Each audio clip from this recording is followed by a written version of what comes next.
maybe. There we go. Ask the Podcast Coach for June 25th, 2022. Let's get ready to podcast. There it is. It's that music that means, hey, it's Saturday. It's time for Ask the Podcast Coach, where you get your podcast questions answered live. I'm Dave Jackson from the School of Podcasting.com, and joining me right over there is the one and only Jim Cullison from TheAverageGuy.tv. Jim, how's it going, buddy? Greetings, Dave. Happy Saturday morning to you. Thanks for covering for me for the last couple of weeks. It's kind of been nutsoville in my life, but we're back. I think we'll be back for a while. Thanks for covering for me while I was gone. And thanks to Matthew last week, who was on and sat in the seat. Matthew, thanks for doing that. I appreciate it. Yeah, it's always interesting when I have a different co-host, because not that they're bad, it's just different. You know what I mean? It's one of those things where you're like, wait, what? Yeah, so, and I'm hostless on Home Gadget Geeks. I lost Mike Uyghur, my host over there, and it is hard not having. I've skipped weeks because I didn't have a guest and I didn't have him, so it's hard. It's hard when you're missing your regular co-host. Yeah, but you know what's not hard? Making coffee and coming back and pouring it like this. There we go. And of course that coffee pour. And Mark was laughing. He's like, "You got me sponsoring booze now?" Because the one week I had a Guinness. It was Guinness. Yeah. That is brought to you by Mark over at podcastbranding.co. If you want to look professional, I did a greeting card this week. We might talk about that later. And I wanted to put my logo on it, uploaded the School of Podcasting logo, and I'm like, oh, so happy that I picked Mark. It's podcastbranding.co. So if you need artwork for your podcast, if you need a whole website, if you need a podcast audit, Mark is great because he's going to sit down with you one-on-one. He's going to listen to your show. He's going to look at your website. He's going to find out really what are you trying to do, and then make sure your branding is all lined up inside of that. He's an awesome guy. He's an award-winning graphic artist, and I've yet to see him do anything bad. He did the Podcast Rodeo Show logo, Ask the Podcast Coach, School of Podcasting, and if I do any other shows that are real, I will definitely be going to Mark, because the longer you do your show, the cheaper the artwork gets. That's the beauty of it. You pay for it once. So when you're looking for a podcast, podcastbranding.co.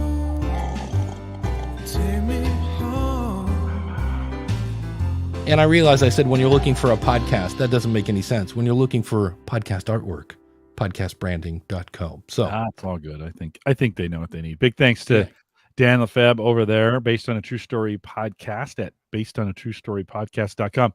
Since I was out 2 weeks, he's put out 2 episodes, both right in my wheelhouse. One, episode 205, Monty Python and the Life of Brian. Growing up, I was a huge Monty Python fan. So, Dan, I think you got me on this one. I'm going to have to go listen to it. He's not the Messiah. He's a very naughty boy. Right. I love that. It's a good one. It is a good one. Holy Grail, of course. Dan, have you done the Holy Grail? That'd be good. You know, they made that movie for like $300,000. Yeah. Like oh, it's amazing. The other one I was thinking that just came out with Tom Hanks is the Elvis movie. We saw Maverick last night, and the ads for that were on there. Yeah, and I thought that Dan's going to have to go in and go, all right, how much of this Elvis stuff is I know. You know what's not based on a true story? Maverick. Not even close. Not even close. He also has a new episode on Dunkirk, and my daughter had just finished watching that. So if you need something to listen to, some great new content out there from Dan Lefebvre, based on a true story podcast.com. Dan, thanks for your sponsorship. And if you're new to the show, the way this works, we're at askthepodcastcoach.com/live. That's where you can come over and watch us on YouTube and leave your questions in the chat. Or if you go to askthepodcastcoach.com/join, that'll jump you right into the video. And of course, you can always turn your video off if you're like, dude, it's Saturday morning, I'm not going on video. You can turn that off. And of course, if you're listening on Twitter Spaces, if you just request, we will throw you up on stage. And let's start off with, I had a question. I thought, this is different. Can I do this? I'm going to share my screen, or am I not? Yeah, here we go. Because I'm using Podcast Studio Pro to organize my thoughts. It's pretty interesting software. But Russell asks, when you hear a podcast platform saying earn 70% from ads, How much money do you think you'll make in a month? If you're making, hold on, although that ties into this, that's not the one I wanted to read. That's not it either. But basically, I had it. I talk about organizing my content, and because it's either this one or this one, because this one is I'm stuck. Nope, that's not it either. Okay, we'll go back to the original one because maybe I'm not missing the right thing. Because he's talking about if you're making $20 CPM, which is cost per thousand, so you're making basically 2 cents a download. Take the number of downloads and multiply it by 0.014 because that's 70% of your $20. So if your show is getting 200 downloads per episode, that is $2.80. It's always fun to listen to math on a podcast. If you do 4 episodes a month, that's $11.20. Yeah, this is not the one I was looking for. What this guy said was basically he started a podcast. He's got a bunch of, episodes out. It's an entertainment podcast. And he was asking, am I destined to be kind of a hobby podcast forever? Can you make it as a, as kind of just a for fun kind of show?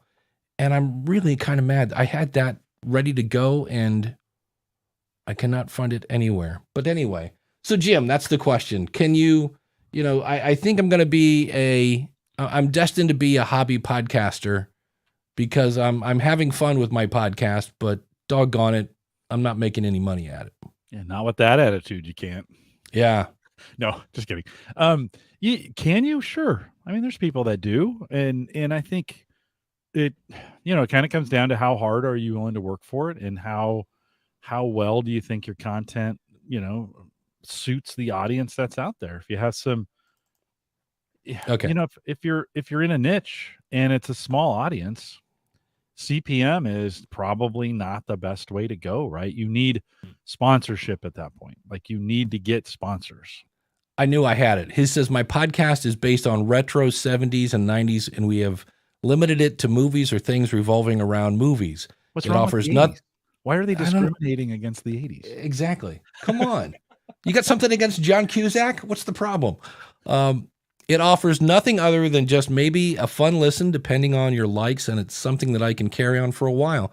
It offers no products that help people make money, nor does it teach you how to make anything or sell anything, etc.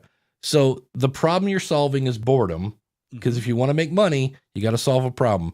My question is, can a podcast of entertainment on the lower end, like mine, be a podcast that gets popular and allows me to make money with sponsors and ads and such? That's, I think, the problem. Isn't Rogan just entertainment?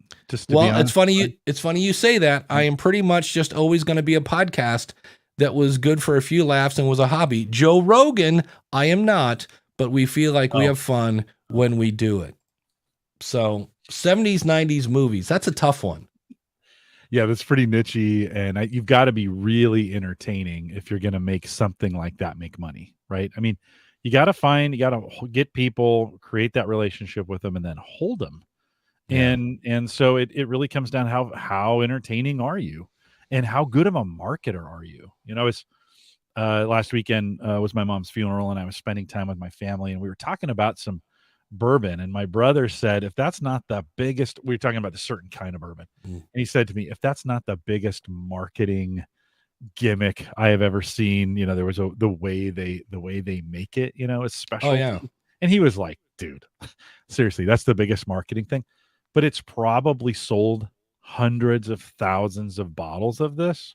True or not, people like, you got to spend some time marketing your podcast too, if you want it to get out there. And I think some people think if they throw it out in the ether, people will find it. And that's just not happening anymore. You got to spend some money on marketing. You got to come up with some good marketing. That's what makes the world go around.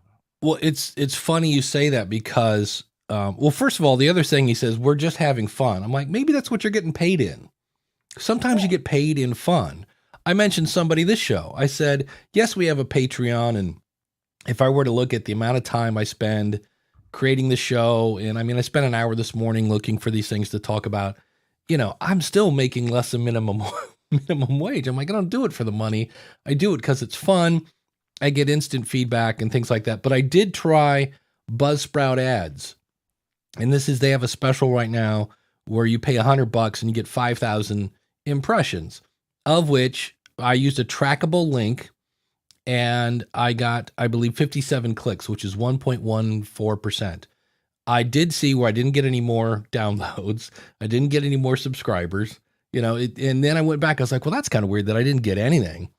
And then I listened to the ad, and the ad was horrible because I was in a hurry. I think I was getting ready to do something, and I was like, oh, I'll just do this thing. And literally it's a 40-second ad, and I'm going to say 25 seconds of it is not about how you will benefit, which is what an ad kind of, you want people to like, here's what you can do with this.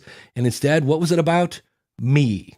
Like, hey, I'm Dave Jackson, been podcasting since 2000. Who cares? Right. And then finally at the end, I was like, man, no wonder I didn't get any clicks on this thing. That's a horrible ad.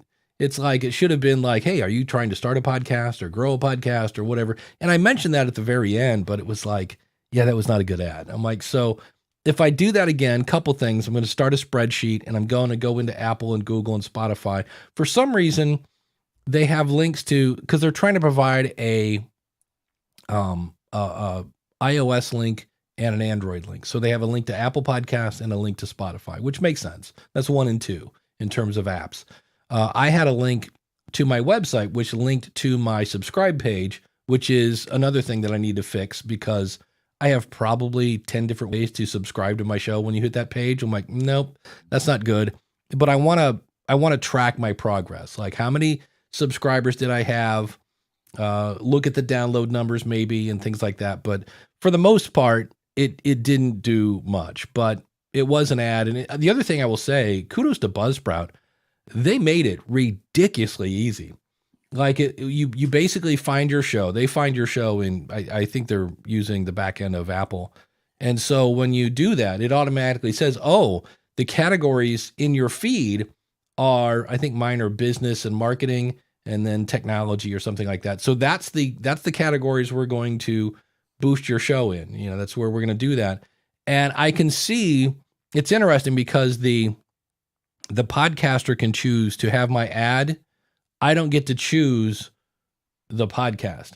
So one was like the Buzzsprout podcast. I'm like, that's awesome. That's exactly who I'm trying to reach. And then the other ones were kind of entrepreneurial because they were kind of more marketing. And I was like, it's kind of a fit, but not really. But so if you are going to market your podcast, and I'm with Jim, I think you kind of need to at this point, if you're really trying to grow it. And that, again, comes back to the why. Because if you're putting out money, maybe it's kind of a catch-22. If you want to have a big enough audience to where you have ads, well, then you got to spend money to grow the audience. It's kind of a, you can't do one without the other kind of thing. But, we're talking about movies. That's what movies do, right? There's only so many theaters. And what do? They spend a boatload of money on marketing. Then they try to get you into the theater. And then what happens from there? Everybody hears you. All right, I'll do it right now. Jim, so what did you think of Top Gun? I loved it. It was awesome. Bingo. Now, why did I see Top Gun? Because I asked my boss, who said, yeah, I saw Top Gun last week. And I went, was it any good? He goes, for the record, it's a Top Gun movie. He goes, but if you like Top Gun movies, he goes, this one was awesome. And off I went to the theater because I wanted to see it on a big screen. Yep. So it's word of mouth. It's marketing. So everybody knows it's there. Those that go see it, then go tell other people, yeah, you should go see this. Go, that route. And and they market the crap out of you before a movie. Like, oh my goodness, they know they have a captive audience, and it's crazy. That may be an area for some local. If you've got a localized podcast or whatever, I bet you could buy some cheap. Not in the trailers. I mean, there's 3 parts of it going to see a movie. There's the junk up front.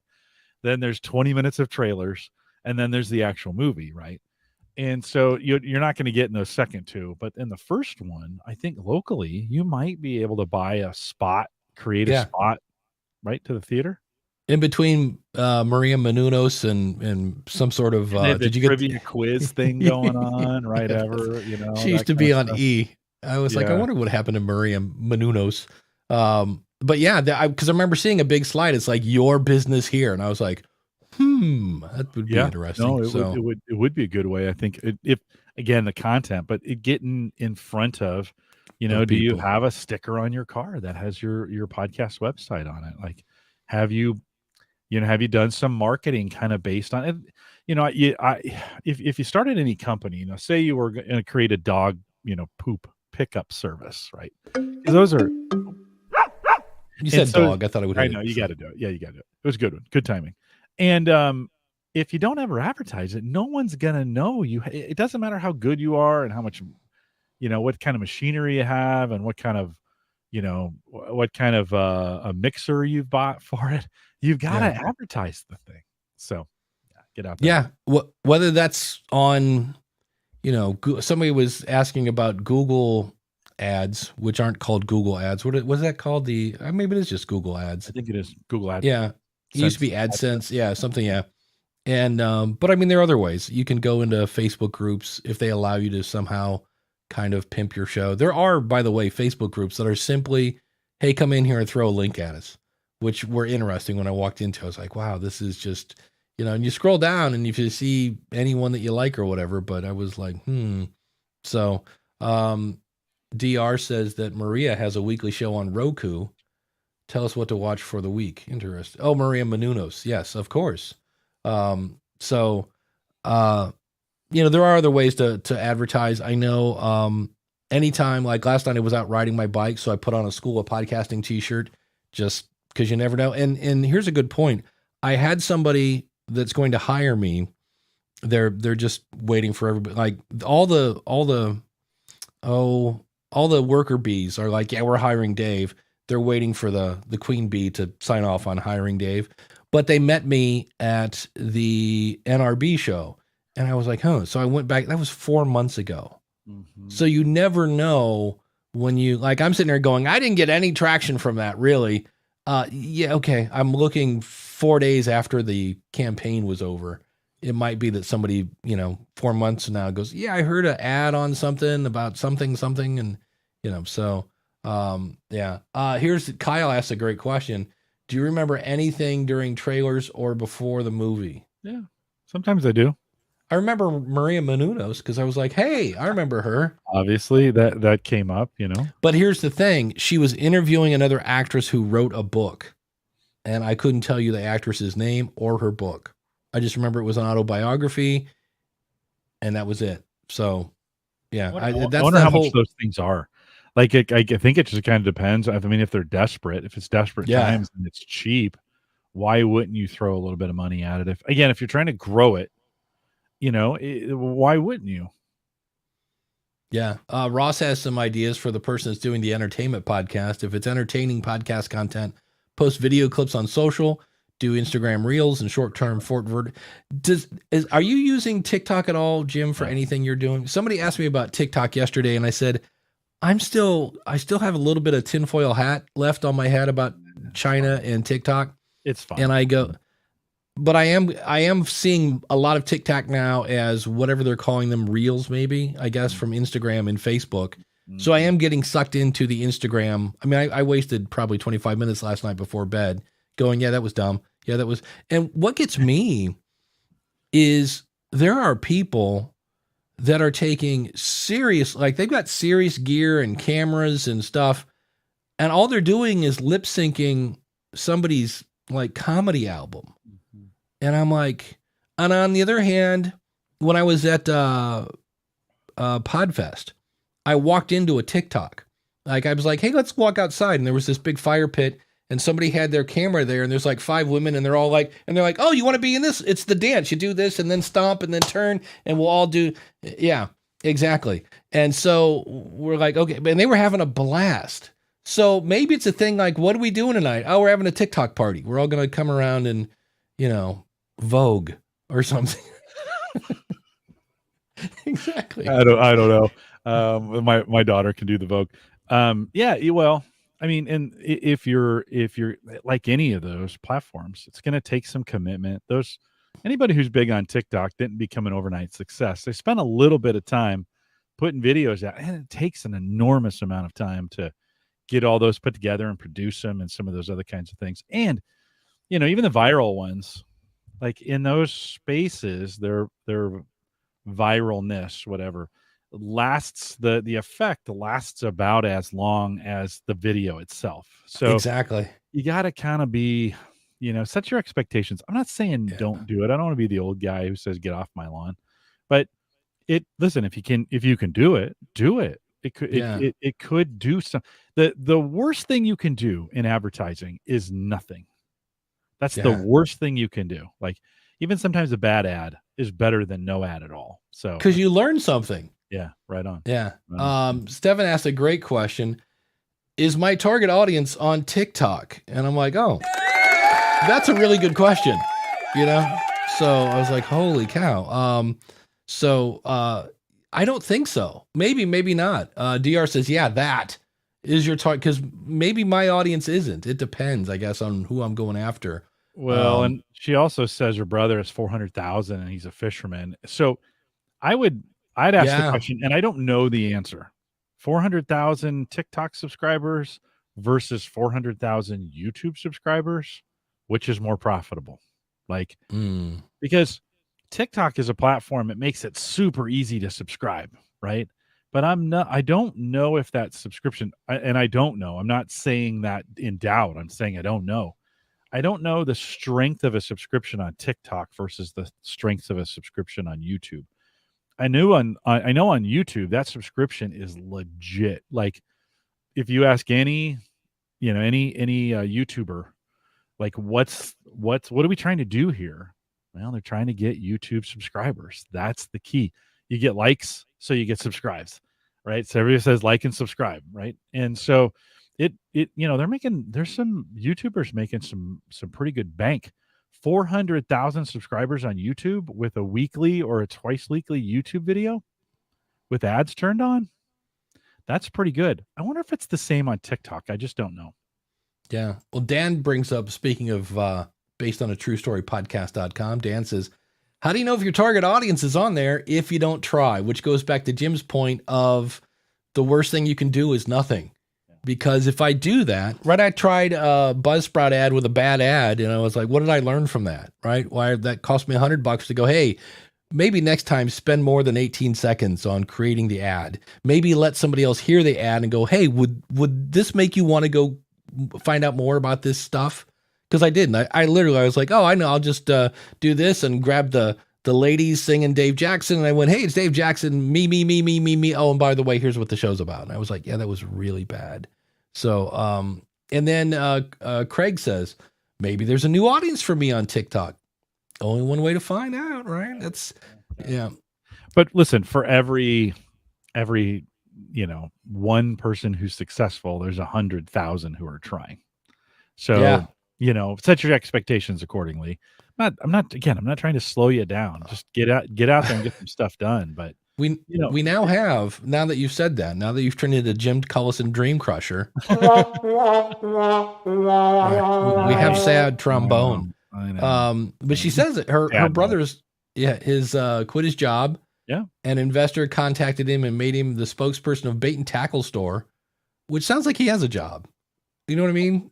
Yeah, and quit even his named it, other job. It took a new job. Because TikTok's not paying for that. It sounds like the contractor is, to become the spokesperson for a bait and tackle store, I'm sure is a sponsorship, right? You're getting some kind of money for that. So even named it after his handle. There's okay. The other thing I'm seeing, Dave, in this space with these influencers doing this kind of stuff is they get popular, they're building a house or they're digging a pond or these are the ones I'm watching. They're cutting down trees. They're doing whatever, making maple syrup. Bees are huge on YouTube, right? Beekeeping. They get about a year or two into it and then they get tired. Like, you can see they are sick of doing their own content. Like, so they start branching out into other things, they're like, and you're like, no. And it drives the audience nuts. They're like, whoa. I came here for beekeeping stuff, not, it'd be like all of a sudden if you and I started talking cryptocurrency every week, 45 minutes on cryptocurrency because we got bored of talking about podcasting. So I think that's tough. I'm, with Home Gadget Geeks, I am 9 years or 10 years into that content. And I'm really questioning it, and I'm Yeah. trying to stay true to it. I don't want to just go off. And so I see a lot of these influencers do that, and then they begin to wane, Yeah. DR says it's changing all the time. People assume that the 55-year-olds are not on TikTok, but stats show that's one of the fastest growing audiences. Now it is. Yeah, now it is. But talking about, like, hey, wait a minute, I'm getting left out. I saw LaBouche. Her last name is LaBouche. Your Brain on Facts. I cannot remember her first name. Anyway, I'm sorry, Miss LaBouche. But I saw her on Facebook saying, hey, I've been doing Your Brain on Facts or Brain on Facts or The Brain on Facts, something brains and facts. And she was kind of saying, I've been doing this for a while. And it gets harder. You think it would get easier because, you've been, and there's a spot, there's that, like a bell curve at the beginning. It's a little hard and then it gets easy. And then all of a sudden you're like, I've already talked about that. And it gets kind of harder. Moxie. Thank you. Moxie LaBouche. And so I saw where she was like, I'm thinking, Your Brain on Facts is maybe, and then, the guy, I just interviewed him. Anyway, he went from doing a daily show and it was a very no intro, outro, just him talking about it and yada, yada, yada. And he's like, we're going to go weekly. It's hard when you keep doing this for a while to keep that enthusiasm going. There are days, we've talked about this. There are days I'm like, I just can't talk about the same old questions that are in every Facebook group and that whole 9 yards. So, Uncle Marv says, I know another tech business owner that is now quitting everything else on YouTube. He's almost 300,000 subscribers and makes over 70K in revenue. And that was part-time, one video a week. So yeah, there are people that are definitely, kind of wears you down. You kind of just go at some point, it always cracks me up, the YouTubers, and this applies to podcasters too, who say, trust me, I read every single comment. And that's always, to me, I'm like, 6 months from now, you will be an angry person. Like, if you live in a world, if you're reading, especially if you're getting a lot of comments on YouTube and you're reading all of them all the time, it's still pretty ugly out there. And it's, people are just mean. And, they think they're giving you feedback, whatever. In most cases, they're just being mean about it. So you also have to protect yourself. And this is the same in podcasting. You've got to do some mental health things, some what we say well-being, right? You've got to be very intentional about your own well-being in this to make sure you're not burning out on the content. And Dave, maybe some of that is, we need to stop thinking podcasts last forever and just say, hey, this is going to be a 2-year project or this is going to be a 4-year project. Imagine how much more energy you would put into it if you knew it was only going to be a year long or 2 years long versus I think some of us think this has to be forever. Like we have to listen, eventually you and I will come to the point on this show where we go, okay, enough already. Yeah. It's not today. We still enjoy doing it, but I imagine at some point we'll both be like, so I guess I think you have to kind of measure your own mental health and just make sure like, hey, is this pulling more from me than it's putting back? And how am I doing? How am I doing with it? Being intentional about it.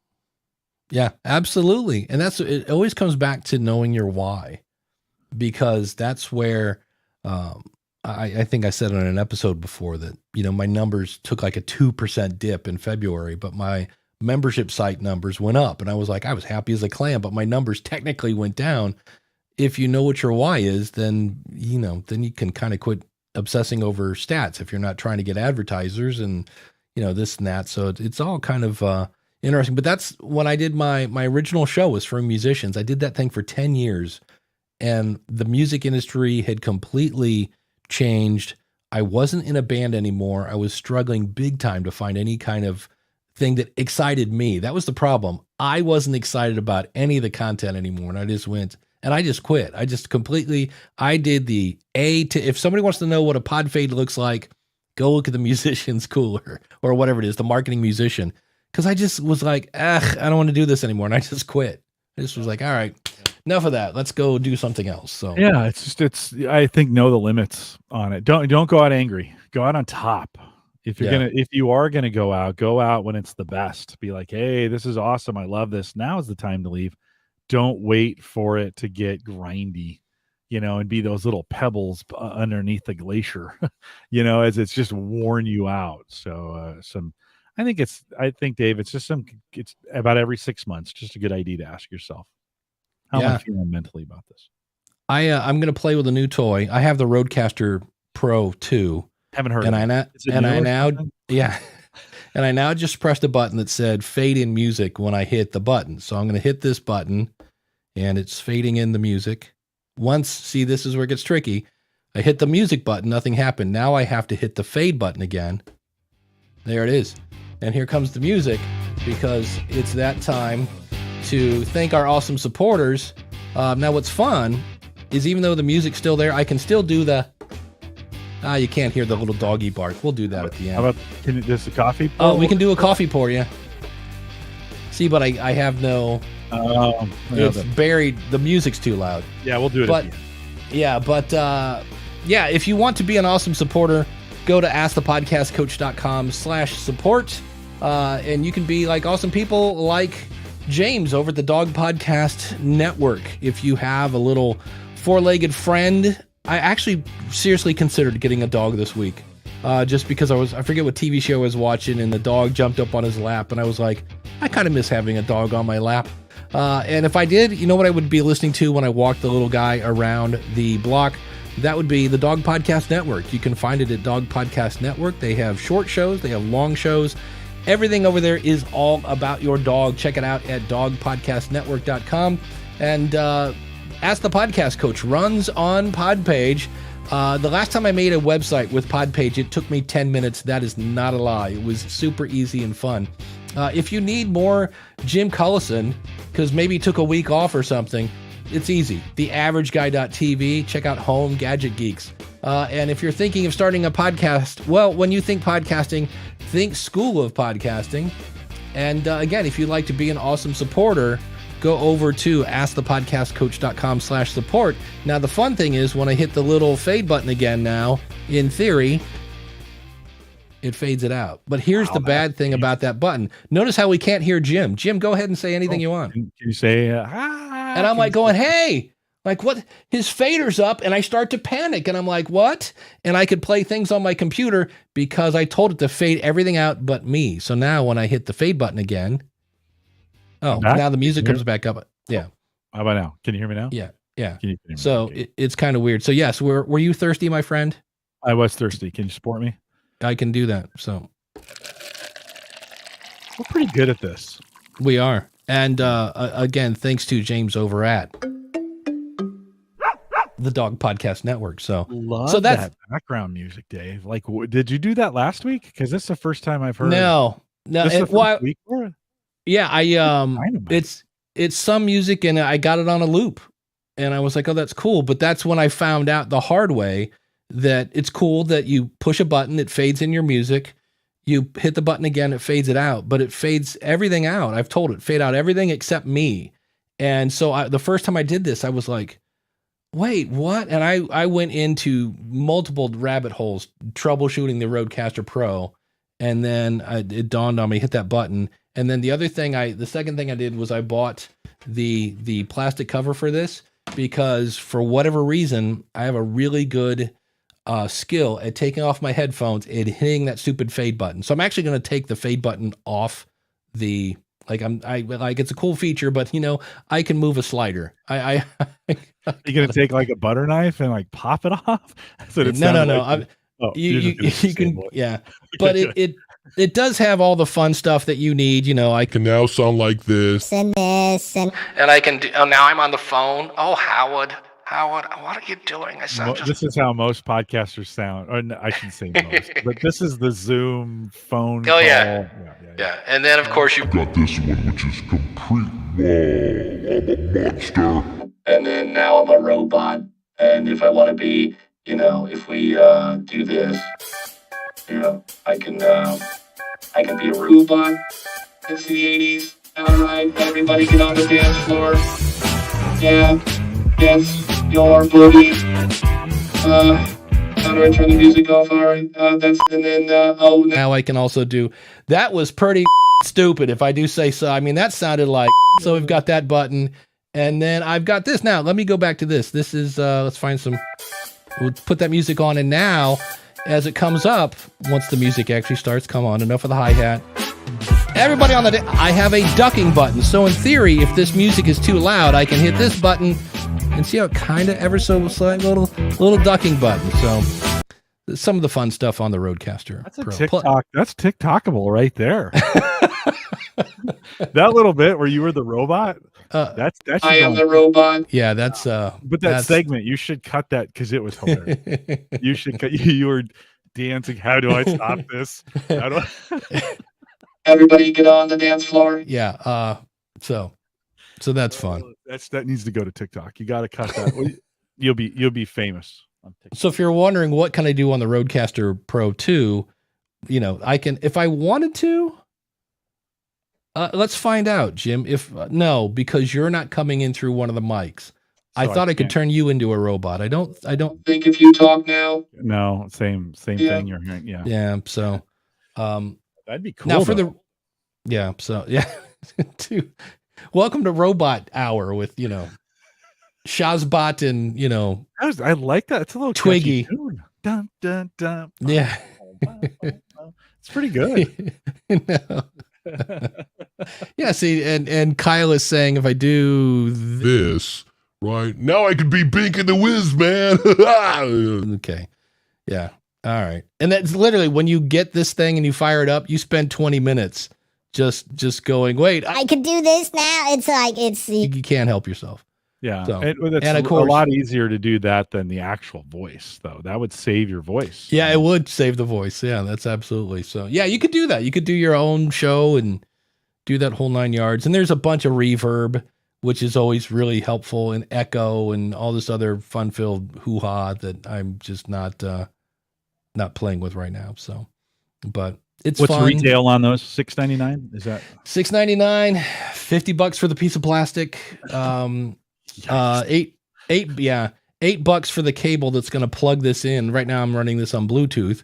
And just a reminder, anybody on this thing, Twitter Spaces, if you have a question, raise your hand. You can do that. And of course, if you're in the chat room, they're already asking questions, but also if you want to jump into the video, you can do that at askthepodcastcoach.com/join, and that will jump you in. If you don't want to be on video, just turn off your video. That's fine as well. Let's do this one. I've affectionately referred to this one as UG. Matthew says, is there a tool to analyze average episode length for a podcast I don't manage? And I just was like, so I don't know. I get this question a lot, and I'm surprised because almost everybody I know says the same answer to this. The right length of a podcast is however long it needs to be to cover that topic and not a second more. I think everybody says that. There is no, we quote Valerie Geller, there is no such thing as too long, only too boring. And yet I still see people asking questions about how long should my podcast be? And not that that's a bad thing, because we all start somewhere, but I'm just surprised that they haven't heard it someplace else yet that they're asking. And I don't know, but, the thing I always hear that makes me go, is when somebody says, I'm going to do an hour-long podcast or a X amount of minute podcast. And I was like, I get that you want to kind of have a target of maybe where you end up. But for me, it goes back to the why again. Like if I'm just doing it to keep my brand in front of people, I'll do 3 short shows a week so I can say the brand of my show. If I want to show myself off as an expert, I'll do a 20-minute deep dive. So I was just one. I think, Dave, do what works best for you and let the show find its audience. And I mean, yeah, you can, because you can only sustain you being someone else for so long before you get kind of tired of it. It goes back to the conversation we were having before. And I think just be as authentic as you can, fit the content so you like doing it. Because if you don't like doing it, you'll quit. You just I hate doing this kind of thing. So, it'd be like if you and I got together and said, hey, let's do Ask the Podcast Coach, but let's do 3 15-minute segments that we'll put out on Monday, Wednesday, and Friday. And you and I tried to jam, then we acted like people that were not. And we tried to jam that in. I'd be like, okay, I mean, if you want me to quit, do that, Dave. That would be the thing to get me to quit. Like when you want me to quit this, just say, "Hey, Jim, that'll be our safe word. We're going to 3 times a week. 3 times a week, 15 minutes. I'm like, I'm out. I just don't want to do that. So I think with the Gallup podcasts, people always ask me, how long do these go? And I go, well, we shoot for 45, but they always go for an hour. It just happens. And so I always tell people it's like cutting wood. You can't add the wood back after you've cut it. So I'd rather go a little bit longer and let people only listen to what they want to listen to the first 15 or the first 30. Some people have a commute. They'll listen to it the whole time. So I'd rather have for my content, I think an hour is perfect. That's what we go with. If they want to listen shorter, they can. But I can't add any more after the fact if they want more. So if I cut it to 30 and they wanted to hear more, right? So, yeah. Well, when I first started the School of Podcasting, it was like 15, 20 minutes long. And when I went to my first event and was lucky enough to run into some people who were listening, I said, what can I do to make the show better? And everybody said the same thing. It's got to be longer. And I was like, really? Because at the time, 20 minutes was the magic number. Everybody was like, oh, the average commute in America is 20 minutes. It has to be 20 minutes. And I was like, and they're like, yeah, no, my commute's longer than that. DR has a great question. How do I know if I'm still compelling during the actual episode? And my answer to this, Jim, I'm dying to hear what you say, is this is where not guessing, but knowing what your audience wants comes into play. Now, granted, I mean, I love chocolate ice cream, but after my 3rd gallon, I think I'm probably going to be good. But and I think for me, part of it is if I'm excited.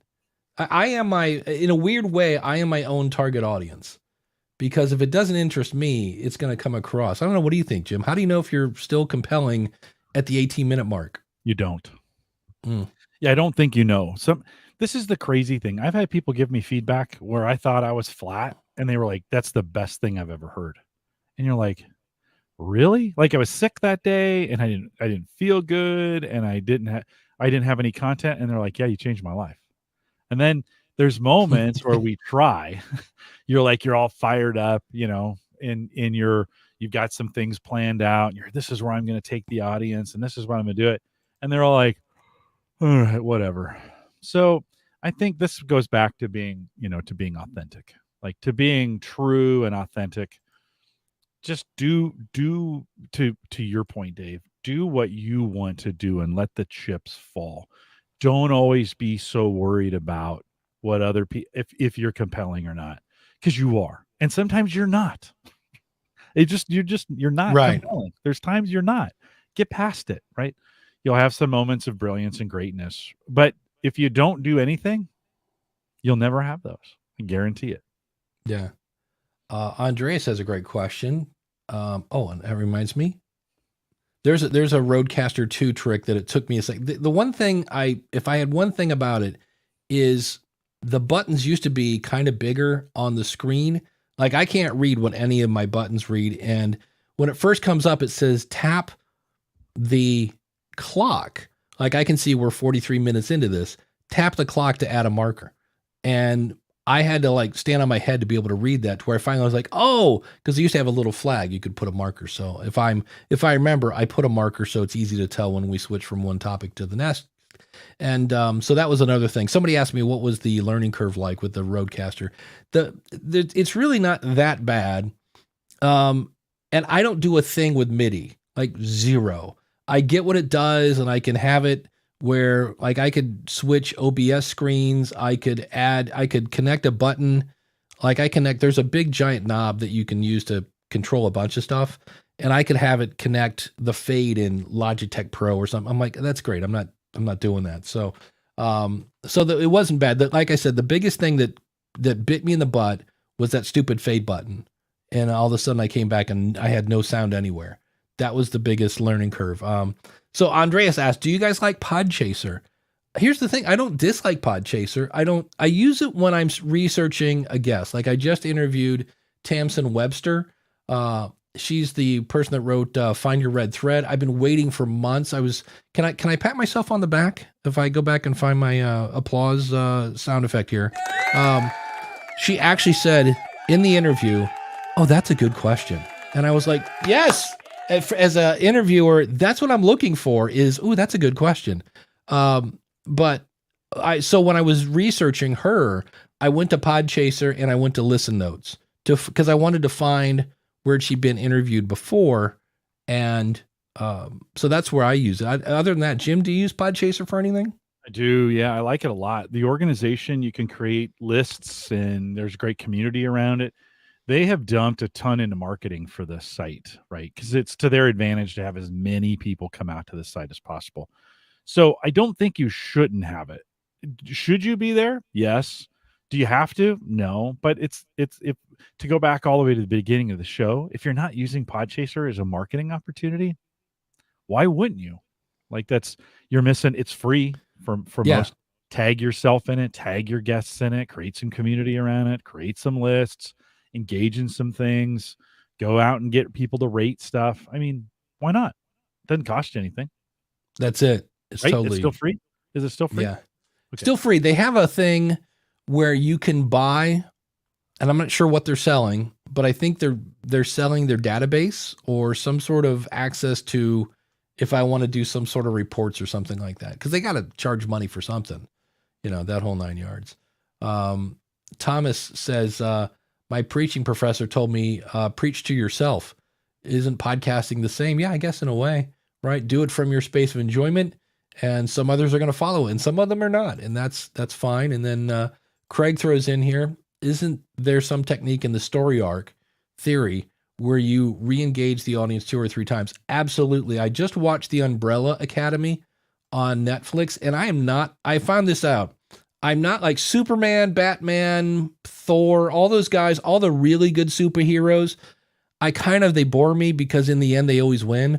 I love demented, dark superheroes. And that's what the Umbrella Academy is about. And that's what the boys on Amazon. Oh, wow. They go way past the line. It is so dark. And I love every minute of it. But the Umbrella Academy is like, wait, how are we going to get past this hurdle? And then you're like, I don't know. And then they get past it. And then you're like, oh, okay, now everything's fine. Oh, wait, but then this happened. And that's the NPR thing. You're not going to believe it, but this person did such and such. And then about the time they're like, oh, but then this happened. And then you're not going to believe it, but this happened. And then NPR always throws in, and here's why everyone should care about this. But yeah, I guess that's true too. So, when you have, going back to DR's question about how do I know if I'm engaging? Well, there are times when you're just setting up the next hurdle or whatever. I was listening to a podcast last night for the Podcast Rodeo Show, and it's about karaoke being sung poorly. It's the best music sung poorly, I think is the name of the song or the name of the podcast. And they had some gold in there. And one of the co-hosts said, "Oh, I got a story about karaoke." He goes, "I went to this place and man, I had a fabulous night." And then everything he said after that was kind of like, well, you just gave me the ending of the movie. I said, it should have been, hey, I went to, I tried a new place. I was in this, I was out traveling and I found a karaoke bar. So right there, you're thinking, oh, new city, not sure. And the neighborhood was kind of, a little dodgy. I wasn't sure what I was getting into. And I walk into the place and the guy's like, "Hey, you're here. Great. All right." And I was like, "Sure. Yeah." And I go, the whole time I'm thinking, what's going to happen? I said, but when you started your story with, I found this new place to do karaoke and I had a great night. And then you give me the details. I don't need the details. You already told me what it is. So that's something that takes a little practice to get used to telling a story. I actually edited a podcast last night. It was funny. And this guy had a storyteller on. And what was hilarious about it, this guy couldn't tell a story. Like, he must be a great story writer or something, because when he's telling a story, and I was like, holy cow, this guy can't tell a story. So So I guess that, do you ever, when you're doing your work stuff, do you ever kind of story arc it, I guess, for lack of a better phrase? Yeah, we use a fairly common case study format that we use. It's a way of, case study. It's just a way of telling a story. What was the problem? What'd you do to solve it? What were the results? What are you going to continue with? Those are the 4 arcs that we want to go through as we're spending time doing that. Now, does it mean we say, okay, arc 1? Then we get done with, it's like the old Paul Harvey, page 2. He used to. No, we don't do that. But we do, each show, we think through that arc. There's plenty of how to tell a story methods. And if you're in that space, it's probably worth being a student of those and knowing what they are. Once you've used a story arc in your preparation a couple times, it starts to become second nature to you, and you stop thinking about it. You just start doing it as we're constructing this story, we need this component, and this component. And so that's an area where just practice helps the more you do it. So if you're in that, listen, I think you can learn to be a better storyteller. You can do it. I think it's one of those skills you can pick up. It takes practice. If you struggle in that area, or even if you don't, it might be worth it. I looked up on Amazon how to tell a story, and there's a dozen books out there on how to do it. Might be worth becoming a student of it. The best one is this one, Storyworthy by Matthew Dix. It's really, what's cool about it is he uses like the same 6 stories or so. And as you get deeper into the book, he starts to reveal more insights as to why he chose to tell the story like such and such. And I know at one point he talks about this one story and he goes, oh, I should probably let you know there was somebody in the back seat while this was going on. He goes, but it doesn't bring any value to the story. So sometimes we include, details that really don't help the story. And if they don't help the story, then don't, because we're trying to paint the theater of the mind and that whole 9 yards. But one I just read this past week was called The Narrative Gym, and as in GYM, not JIM. It's all about the ABT format, and it's basically, here's Jim and I were at Podcast Movement, but he was stuck in an elevator. Therefore, that's the T. I had to go find somebody to save Jim from falling to his death. So it's a framework of that. And so that's that. Tamsin's book, Find Your Red Thread, is really good because, man, it makes you focus hard on who is my audience, but it goes into how can I, like, if you think about it, you might have a great product or podcast, but when you tell somebody why they should go listen, you just drop the ball. And that's the whole point of this is the red thread is you basically, there's this whole Greek mythology story, but what it really goes down to is your red thread is a way to find your way back to where you started from. And it's always fun when I do the Northeast Ohio Podcasters Meetup. And I remember the first time somebody talked about, well, how do I export my file? And I said, oh, well, most people use 128 kilobits per second stereo constant bit rate. And I just lobotomized the person because they had no idea what I was talking about. So when you remember, the more you remember what it was like when you were beginning, because in many cases, when we think back to when we first started listening to podcasts and we were like, wait, how do I do this with the Apple thing? And what's a playlist and all this other stuff? We need to remember what we were like then so that we can describe things in a way so that person will then, and here's the key, you describe it in a way so that they find the path. You're kind of like the whole teach a man how to fish kind of thing.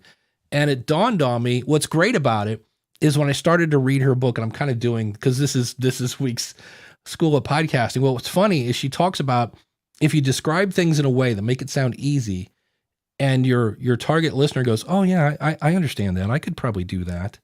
Oh, I could do that. And by the end of the book, I'm like, oh, I could do this. This really isn't. And I was like, oh, I see what you did there. You just did the thing that you were talking about. And now so it's, the problem with most storybooks this is what they sound like.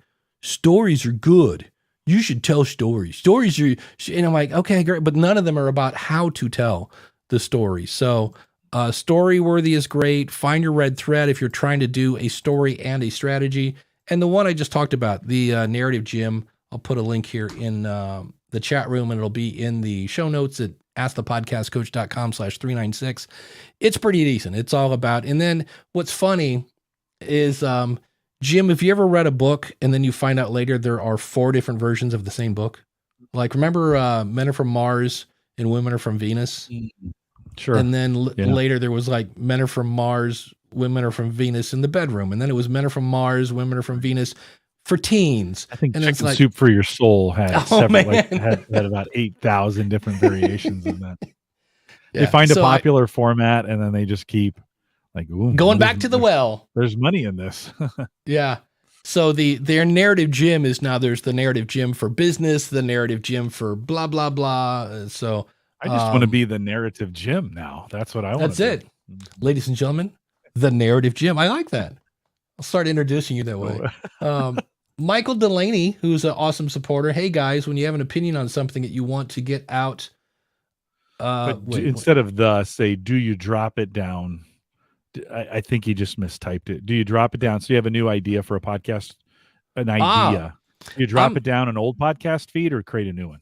I'm glad he asked that because Bill asked a very similar question, which is great. Because if you think, I just watched, in fact, I'm not done with it, but Better Call Saul is a spinoff, as was The Jeffersons. There are a bunch of shows that have been this, but Bill says, we're adding a spinoff show to our podcast. My question to you is, would you add it to your existing RSS feed or create, I think he means a new feed here. The spinoff would be a twice a month show adding to the weekly podcast. We, the Comics with an X, Comics Zone podcast, talk about nerd culture. The new show would be specific to Dragon Ball Z. Thoughts? So here again, spinoff shows. What say you, Mr. Cullison? Well, in this case, and Michael's question, if you say you've got an important topic, not that there has been any important topics that have happened here in the United States over the last 48 hours, but just say as an example, you wanted to talk about that. And I think you got to think through, okay, how many subscribers do I think I have left in that feed? Does it match the feed? First of all, you won't want to just take some random discussion and drop it in whatever you've faded. I think you have to determine how long has it been faded. Like if it's been faded for a year or two, you might as well just start over, just to be honest. Like a lot of people have dropped it, right? So in his case, he's saying, I just want to drop an opinion. Well, you got to, Michael, tough to say without knowing all the details on that one. I mean, if it matches and you've still got listeners, might as well give it a try. Yeah. His podcast was about dementia and taking care of somebody who's got that. And so if the opinion ties into that, but if all of a sudden you want to start talking politics to the dementia people, I'm like, the other spinoff show, if you're starting a new podcast, absolutely, I would say, if nothing else, say, hey, everybody, let's say you publish every Wednesday. Well, maybe on Friday you go, hey, I know it's Friday. I'll see you next Wednesday. I just want to let you know I've started a new show about Dragon Z. You can find it at blah, blah, blah. Dragon Ball Z to you. Dave. Yeah. Dragon Ball Z. Let's get that right. Actually, I never thought of it if you say it that way. Yeah. I'm like Dragon Ball Z, not Dragon Ball Z. Ball Z. Because I'm like, how ballsy is the dragon? You look at that dragon. He's so ballsy, just burning everything to the ground. So I would definitely do that. I mean, NPR, all these other, quote, big shows do that all the time, which for the record, I find very annoying at times when somebody does a feed drop. That's the fun buzz phrase for it. Let's do a feed drop. I'm like, okay, I get it. But on the other hand, if it's a short feed drop and it's 2 minutes long, I'm not that, but you've got people that like you. You might as well let them know that you're doing other stuff. So I would say definitely do that. I don't know if, Michael, we answered your question, but you got to figure it out. By the way, we don't have enough details to be able to really say for sure. but it just, how well does it match? How many subscribers do you think you have left? If it's faded, you run very little risk. Just drop it. If you drop it down there and drop it some other places, like it doesn't have to go just one place. Yeah. Kyle Bondo, new RSS feed and cross promote each show on each other's podcast. Yeah, absolutely. I talk about this show on a fair amount on other different shows, and I talk about your podcast consultant, and I have my flagship, my show, the School of Podcasting, but I tend to kind of mention them on other ones and things like that. So, Stefan says you can push a trailer on the feed of the old feed. Yeah, I would set that up. I wouldn't just put I don't want my audience going, wait, did I hit the wrong button? But I think I would set it up. The one thing that I was listening to the Buzzcast, I think that's the name of it. It's the Buzzsprout podcast. And they were talking about Buzzsprout ads. And the number one thing, what would you say is the biggest mistake you can make when making a trailer? And we know Jim loves trailers anyway, but what would you think would be the biggest mistake? Wow, that's a good question. Biggest mistake in making a trailer for me would first of all be making it, but then the second one would be Sunday. The make it in a world. Yeah. Now, you ready for this? Yeah. Forgetting to say the name of the podcast. Well, that would be a huge mistake. Yeah, that's not good. And he said people do that a lot. I am amazed because I do the podcast trailer show. I'm still doing that show. That's one that I'm like, nah. But I'm amazed at how many people don't say their website. They'll say the name of the show. They won't say their website, and then they'll say, find me wherever, in whatever app you're listening to. And Just go find me. Just go find me, Yeah. And I'm like, no, that's not in my opinion, it should be send people to your website where you have some sort of subscribe, page or whatever, but that way it reinforces your brand and it makes it easy to find you. I think maybe, and one more thing, don't be the me monster on a trailer where you admitted to this, you talk 45 seconds about yourself. I'm Dave Jackson and I'm a Hall of Famer and I've done thousands of podcasts and people are like, enough already. Tell us what, okay, you're important. We get that. Tell us what you want to do. So I think making sure, and this is maybe back to the story arc concept, in a trailer, make sure you get the value proposition as far forward as you possibly can. And it might even need to be the first thing they hear, right? Is why am I listening to this trailer? Not so that I can get to know Dave Jackson, that's for sure. Uncle Mar says, keep the trailer show going. I'm using it for ideas on what not to do. Yeah. And that's one of the things when I started that show, it didn't dawn on me. I'm like, okay, I'm the host. And I think I said in one of the latest episodes, hey, just for the record, I'm not picking these trailers because they're good. Like I'm picking them because they match a criteria. I'm looking for shows about such and such or whatever. And so, Brad says I'm learning a lot about bad trailers from that show. So, that's cool. All right. I'll keep it going. It's easy to do. I'm getting better at it. I cut out almost all the ads. What I do now, because it used to be, here's a 30-second trailer. Here's another 30-second trailer. And I put a 30-second ad in the middle of that. Well, now 30% of my show is ads. So I basically at the beginning say, hey, I found these using Audrey.io, and I'm Dave Jackson from the School of Podcasting. For more information, see the resource section, and that's it. I did have another fun question that I was like, well, at least this isn't about microphones and stuff like that. This was from Paul, and I was like, I have an answer for this, and I think we can all probably come up with a few examples. But he says, hey, y'all, how many of you hosting your own podcast only have you talking? Now, I know, Jim, you are not a fan of solo shows. That's not your thing. No, I'm not a fan. Let's be clear. I'm not a fan of me doing solo shows. I don't mind listening to really well done solo shows. I just don't like doing them. So he says, meaning for my podcast, of the 4 I plan to record. So what I don't know there is if he means episodes or shows. I'm not sure. He says, but I'll be the solo voice on 3 of them, except the occasional guest or caller. The other, I will have a partner. Do you think many podcasts with only one sole voice fails?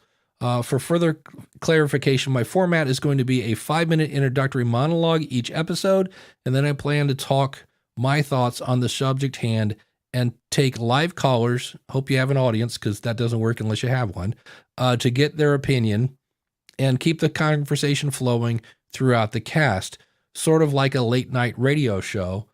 And when he talks about that, taking callers and doing a monologue, you know who he sounds like?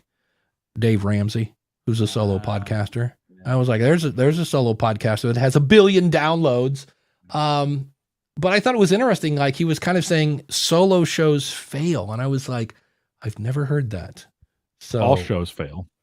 yeah. School podcasting is a good example of a solo show that you've been doing for 5,000 episodes or whatever you have. What do you have out there now? So I don't think it's the format that necessarily makes it fail. As much as it is just they run out of content, or people get bored, or they want to do something different. I mean, audiences change too, Dave. I mean, a couple weeks ago we got that feedback, and one of the first things that he said in the feedback was, I used to listen to you a while ago, and then I stopped. That's pretty common. People do it for a while, and then they're even here in the live show. I mean, we have some super diehard listeners that come every single week, but it kind of rotates around, a little bit. And there's times when you just go like, not really interested in that anymore. So I think you've got to keep, I don't know if I would do it based on the format, because any format will work if it's interesting. If it's interesting, yeah, exactly. And I was, my bumper sticker answer to this is, when you do a solo show, you grow your influence. When you do an interview show, you grow your network. Why not do both? But to me, bottom line, if it's interesting, I listen. If it's not, I don't. And I don't think, I went back and listened. Like, I listened to George Hrab. What's fun about George is one guy, but he has multiple segments. Like, he has this one with, I can't even pronounce his, Dr. Nagish Wali or something like that. And it's George doing this incredible Ukrainian accent. Like, George does major voices. And so it never gets boring, because it's always some new person that's really behind the scenes George. So it's a solo show, but it's not really a solo show. So that's always kind of fun. Uncle Marv says his podcasts are a mix of interviews and solo shows. Right now, I'm getting more mileage out of the solo shows. I would prefer it to be the other way. Natalie Ekdahl does Biz Chix with an X. So Chix, Chix. And she did like a year of interviews, because everybody said, oh yeah, a podcast is where you interview entrepreneurs. Like, that's what she thought it was. And she finally started doing solo shows, and things started really taking off for her. The one thing she does, if you're an entrepreneur, think about doing this: interview your target customer on your show. In fact, I have a guy lined up to talk about that, because sometimes you can't get them on the phone, but you can get them on their podcast. And so what she did was, she took people that had already hired her for consulting, recorded the consulting call, and with their permission, put it out as a podcast. And she said, it turned out my audience didn't know what consulting was. And when they finally heard it, they're like, oh, that's what she means. And then her consulting business took off. So it's, again, your podcast is it's a recipe, not a statue. So you can do whatever you want. So, what I need some more coffee. Can we do one more? We can do. Yeah. You're going to have to pee very soon. It's amazing how much coffee I can get in my system in the morning. And it's the afternoon. That's the problem. Hey, you ready for a quick tangent? Yeah, let's do it. I think this is our first. Oh. It's a music question. I like it. Hey, Dave, is a Fender Squier Mini Stratocaster good to learn the guitar? I have one in a closet around here that I bought for my stepson because his hands were really small. What you want to do is make sure that thing can stay in tune, because sometimes they make these starter guitars and they just look, I don't expect it to sound like $1 million, but it's got to stay in tune. And the problem with his is you could actually tune it and then play a chord and the neck was rigged or something. I don't know, but you had it just, no. So I would say maybe, but make sure it can stay in tune, because that's really frustrating when you're trying to play it. And you're like, so I would hit like 3 chords and then tune it, and then hit, and it was like I did nothing but tune the guitar. So it can be, but it's a good place to start. The nice thing about the Mini is especially if it's for a kid, the neck is shorter. So like when I played, I felt like a gorilla. My hand was huge on it. So, Brad, go ahead. Can we close out, or not close out, but can we consider, Stefan asked, any special plans for 400? We're 4 away from 400. With the scheduling stuff that's been going on, you and I, we haven't really been talking about it, but I'd love for the chat room, or you can drop it in the comments right there in YouTube. Yeah. What would you like to see for 400? What would be some ideas? Like what ideas do you have? What kind of feedback do you have for us? What would you like us to do? Doesn't mean we're going to do it, by the way. We probably won't, but that'd be fun anyways. Fun little exercise. While Dave brings the other topic in, we'll thank you. I'll be hard on that. It's a little late. Yeah. Make sure that you drop. We'll come back to this in the comments as you put it in there. Yeah, I honestly, yeah, that's one of those things where, for the record, it's kind of fun. 400 is our like today. You're listening to episode 396. So if you go to askthepodcastcoach.com/396, in about 2 hours, that episode will be there. So what is this? Today's the 25th.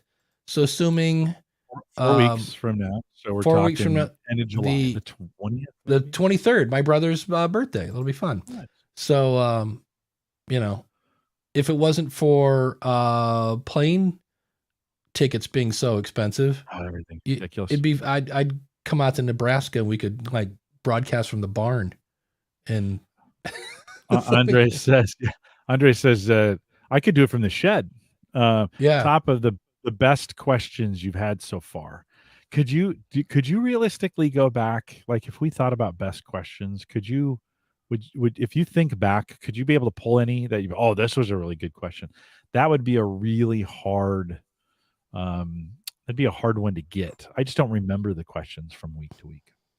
Yeah. Well, we were talking earlier about sometimes when you kind of have a like, kind of situation of feeling about, there are times when I feel like it's, how do I grow my audience? How do I make money? What's the best microphone under $100? Can I play music in the show? Productivity hacks. Good. We should be talking about that each week.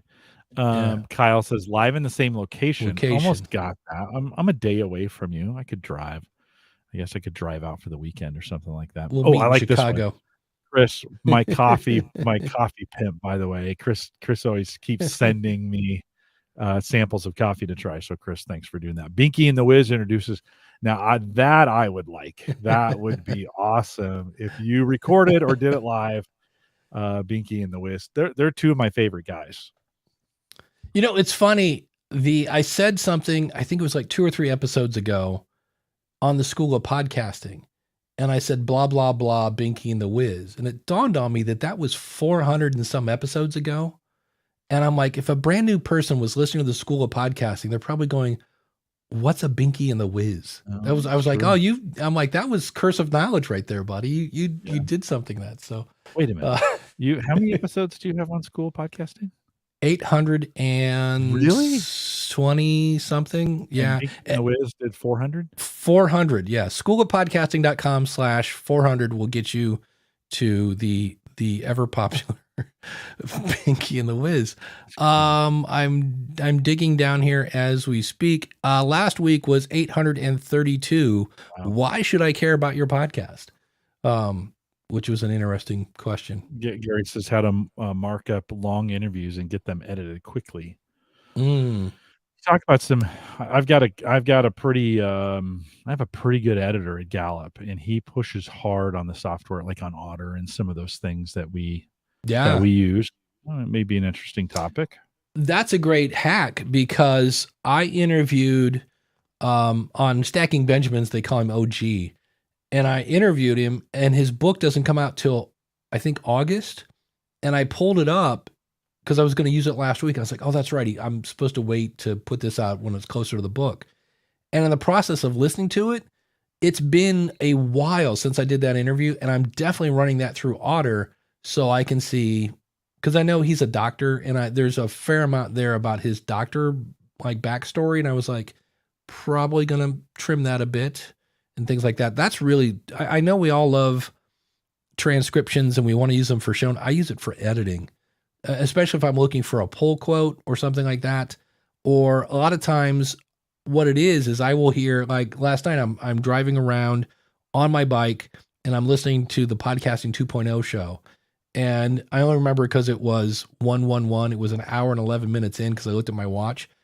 But if I didn't, I would run that show through Otter and then search for whatever the heck they were talking about, because Otter gives you timestamps. That saved me hours of time when I'm like, look, I want to pull it. Like when I pulled a clip from their show for the School of Podcasting, because they were talking about Spotify. And I was like, that show's like almost 2 hours long. I'm like, I don't want to have to sift through 2 hours of content. I just transcribed it, did a quick search. Oh, cool. I see it's at the 58-minute mark. That's a huge use of transcriptions for me. What are you using? I use Otter, but what are you using? I use Otter for transcripts. I am right now, that show I was just talked about with OG, I am using Descript. Why? Because the show's not out until August, so I got plenty of time to do it. And it's just dawned on me, I cannot find, I'm really tempted to hire somebody to teach me Descript. Because when I asked Descript, they're like, oh, it's just go to our YouTube channel. I'm like, I don't want to learn Descript in 3-minute increments. I want somebody to go, because really the one that I'm still surprised I have not found an official video for is you have your Descript drive. Drives are made up of projects. Projects are made up of compositions. And there's this other thing where you can drag 2 files together, and it's something that I can't, like, you have to understand the structure first. And that's the one I'm like, I don't know what I'm looking at yet, guys. Like when do I use a composition versus a bleh? And then it just, so it's one of those things where I was like, I am hacking my way through Descript, and I'm kind of like, I think I would pay somebody to trim this learning curve down a bit. And I'm tempted to go to, what's the one? There's a learning site that I know I have a Planning Your Podcast. Not Teachable, not Thinkific. It used to be really popular, and it's got a weird name. Udemy? Udemy, that's it. I bet there's some sort of Udemy there's that one, and there's a free Davinci something video. It's a free video tool. Udemy. Thank you, Kyle, and thank you, Jim. But it's called Davinci, and from what I understand, it is like the best video editor, and it's free. And I was like, okay, cool. Need to learn that. Need to go find somebody, because I'm kind of tired of hacking my way. Look, I mean, you're probably the same way. When you've worked in software for decades, it's kind of like, okay, who moved my cheese? Oh, this is called this. I remember when I used to know Excel. I used to know, I forget what they called it in WordPerfect, but they had an Excel spreadsheet, and then there was Lotus 1, 2, 3, and I knew all 3. And it was just a matter of, this is now called this is called a whatever. And so I'm pretty cool with software, but there are times when I'm just like, you know what? Again, I always say, which one do you have more of, time or money? And right now I'm a little short on time, especially I'm still crawling my way back from stupid COVID, that I'd rather pay somebody just to show it to me. So yeah, Black Magic Designs, Gary says, DaVinci Resolve. And he says it's great. Yeah, from what I understand, it has features in their free software that aren't in like other, like Camtasia and stuff. It's a really good software. And I was like, and it's free. So my audience loves free stuff, especially if it's not going to go away or whatever. So I use, for video, I just use iMovie on the Mac. And 99% of the time for what I do and what I need.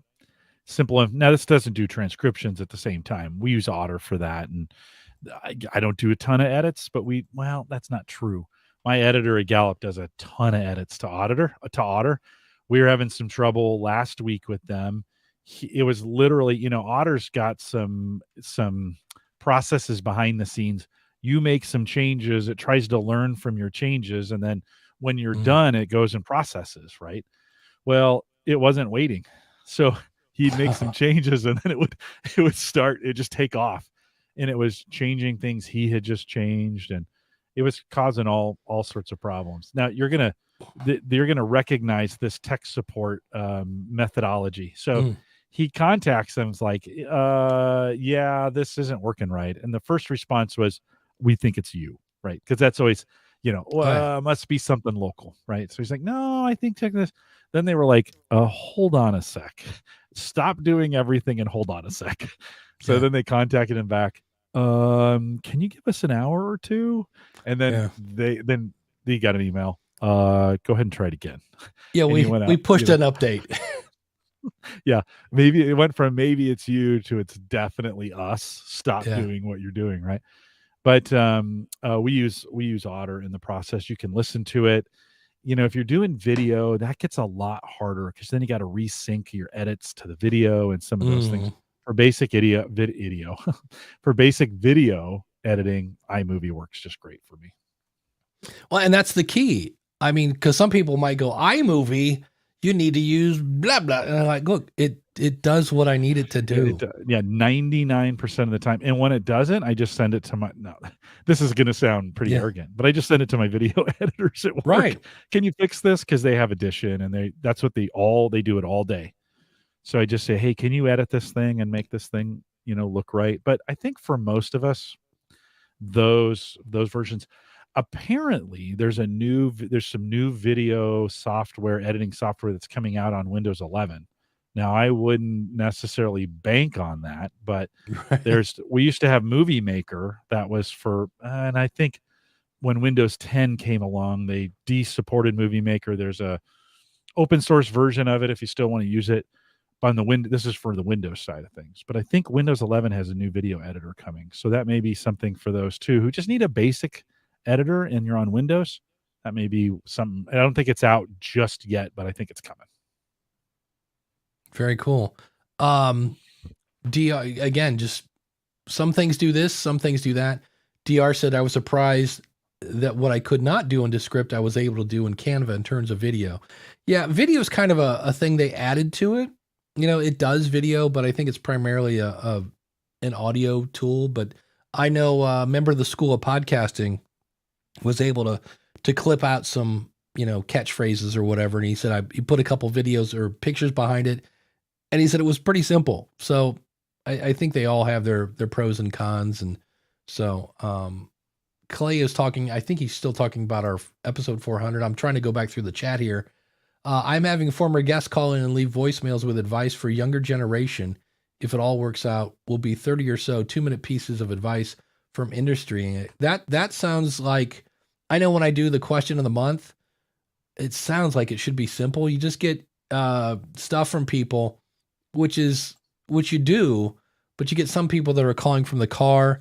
And then I'm by no means complaining because it's always great to hear, but I would say 70% of the people that do a question of the month for me where they leave an answer at the end, then leave me a personal message. So I've got to cut it out, which is great. I like personal messages, but it just adds a lot of time and editing and things like that. So interesting. But yeah, it's what with the whole Descript thing for me, and this is the other one. Is it Descript or is it Descript? I've heard it. Potato, tomato, Zapier, Zapier. Yeah. Well, I think that one they call them Zaps. So I think Zapier. I think it's Zapier. Yeah. But I liked it because I said, okay, the only way I'm going to learn Descript is if I start using it. And I've got an episode that's coming out in a month or so. I've got a month to get a hang on this. And I just started doing it, and it was not fun, but it was interesting to openly like, hey, let's pay attention to this because I'm now officially out of my comfort zone. I don't know what I'm doing. I'm somewhat frustrated that I can't get it to do this or that because, again, going back to that whole red thread thing, I got to remember what people feel like when they start stuff because I need to understand how to explain people and things like that. And the things I'm doing, and I've done this ever since I started teaching, is I write down the questions. Like if I'm like, wait, where's the such and such? Okay, that's probably going to be a tutorial because if I'm looking for it and can't find it, somebody else is going to follow right in my footsteps and go, hey, where's the thing where I can add compression to this? Yep, that's a good question because I saw it a minute ago and now I can't find it. So That's always the fun of that. So, so do you, like you said, you're not gonna like count on the Windows video thing. No, it's still in. I mean, it's just now coming out. It's brand new software, so and it looks like there may even be a fee associated with it. No, but there that could be something in the future here with Microsoft. You never really know. You're kind of like Yeah, because they changed their mind. Like, oh yeah, this is going to be a paid service. Now it's free, or yeah, we're rolling this out for free. Oh, except you have to have a Office 365 subscription or a Microsoft 365 subscription. So you never really know. I don't rely on Movie Maker works great for me. So that's kind of what I looked at Adobe, and then I was like, nah, it's just too too powerful for what I do. I think you've got to find, as we think about audio editing, you've got to find the one that works best for you. If I'm doing just audio, Audacity is awesome for me. Like I mostly because I know how to use it. Right? I know where everything is at, and I know the keyboard shortcuts and how to cut and slide things together, and so that for me, Audition works just fine. there we go. I'm going to share my screen again here. We have another question. I want to bring this one up because I am the probably half-deaf musician. Francesco said, when I edit audio, I use earphones and have the sound up a little louder than I normally listen to something. Is this smart for catching issues or overkill? And the reason I want to bring this up is, what's weird? I have to explain what The Who is now. Like there are people that have, if I say, The Who, there are going to people go, no, I don't know what you mean by The Who. But the band, there's a band from the 60s called The Who, and for a very long time had the record for the loudest band ever, blah, blah, blah, which I believe now is owned by the band Manowar for another tangent. But Pete Townsend is the guitar player for The Who, and it's fairly well known that Pete doesn't have a whole lot of hearing left. And Pete has said it wasn't the loud stage volume because he was typically, those are big stages. So it wasn't like he was standing right in front of the amp. He said it was because I would crank up the headphones. And if you think about it, you got a speaker inches away from your ear. And I know I am guilty of this where I will be listening to something, take off my headphones and go to the bathroom, and I'll be in the bathroom and I can hear my headphones on my desk. And I'm like, that was on my head. So it's just something to, it's all fun and games until you can't hear. And I was just like, yeah, I'm going to throw that into the old Ask the Podcast Coach kind of thing because we don't think about that. Yeah, so. volume. After I've done a show with you sometimes or whatever, long, we're here for 90 minutes, right? Yeah. And then I take my earbuds out, and if my eardrums, not my ears, because I use these really, really well fitted earpieces, but because I can go for hours with the earpieces, and that doesn't hurt at all. But my ears hurt a little bit, like the eardrum, and you're like, oh boy, I need to give my eardrum a rest. I've just been pushing in volume in that thing, which is even closer.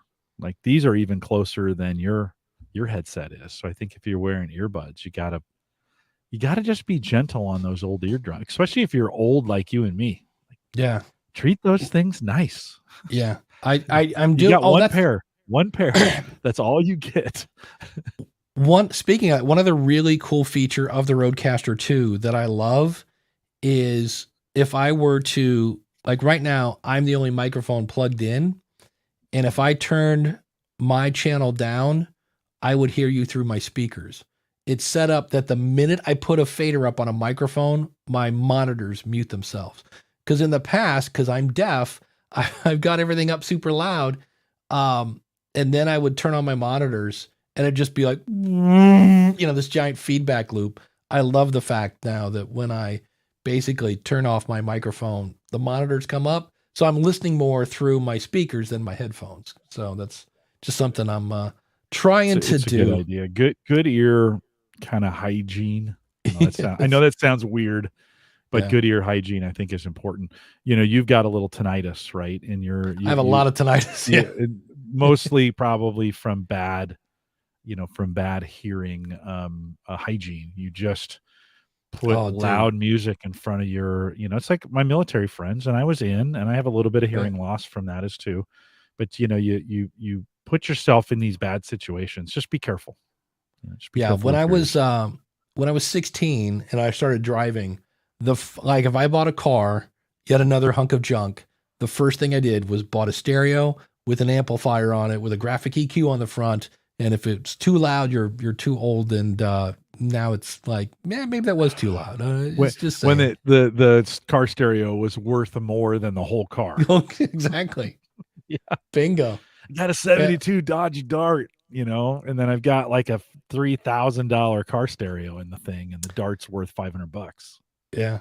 But the lights blinked and stuff. So, I mean, it was cool. I had a 67 Dodge Dart. That was great. I had a 74 Dodge Dart. Top speed is 69 miles an hour going up Kelly Avenue. Yeah. It was awesome. This one it had the straight 6, but it also had posi traction on it. So it would get up and go. It would get up and move for sure. Nice. So, the fun thing another thing that's different that I'm not crazy about on the Rodecaster as I start to fade up our ending music here is it doesn't give me a clock. It gives me a pie.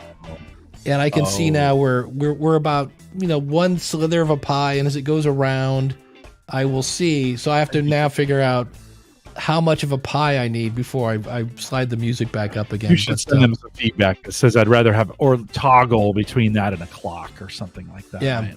Yeah. Because it was really cool. Because before I knew it was 11 seconds. And now I have no idea whatsoever. We're at a quarter of a pie at this point. So Jim, what's coming up on the AverageGuy.tv? So I took another week off. I had a guest cancel, and I don't have a good backup for this in my show. So I had to kind of cancel at the last minute. But I've only podcasted 1 out of 5 weeks, and it's kind of been nice, Dave. Take a little break. It's just been good. A lot of personal things going on. Anyways, plenty of back episodes, theaverageguy.tv. That's the key. When you take a break, just tell your audience, hey, I'm taking a break. Subscribe to the show. I've got 8 bazillion episodes. Check them out. So on the School of Podcasting, the long-awaited Tamsin Webster interview, and I got to tell you, such a great book, and she's so cool. And as a bonus, I was so tempted to ask her, like, give me a nice, embarrassing story about Tom, her husband, and you're like, wait, Tom Webster? I'm like, yep. But a really good interview, and I think it is. But we'll see. And if you're a business person that's trying to come up with a strategy, it kind of walks you through the whole thing. So I now have 1 quarter of a pie left. And so I will say thank you to the chat room. We're here next Saturday. As always, askthepodcastcoach.com/live. And we will see you again next week. We're down to 1/8 of a pie. Okay, this much pie.